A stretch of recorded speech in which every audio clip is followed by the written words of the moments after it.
बनही के पता चुनी दादा राज लगलियै। बनही के पता चुनी दादा राज लगलियै। से हो दादा बुझलन बीरान गे माई। अनकर धिया देखी दादा गरइलन। हमारा के बुझलन बीरान गे माई। अनकर धिया देखी दादा गरइलन। हमारा के बुझलन बीरान गे माई। बनही के पता चुनी पापा राज लगलियै। से हो पापा बुझलन बीरान गे माई।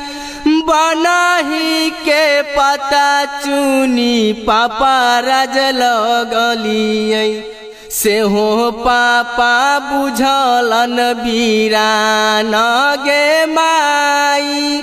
अनकर धिया देखी पापा गरइलन। हमारा के बुझलन बीरान गे माई। अनकर धिया देखी पापा गरइलन। हमारा के बुझलन बीरान गे माई। बनही के पता चुनी चाचा राज लगलियै। बनही के पता चुनी चाचा राज लगलियै। से हो चाचा बुझलन बीरान गे माई।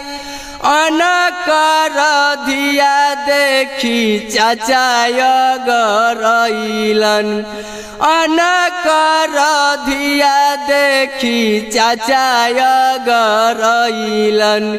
हमारा के बुझलन बीरान गे माई। बनही के पता चुनी भैया राज लगलियै।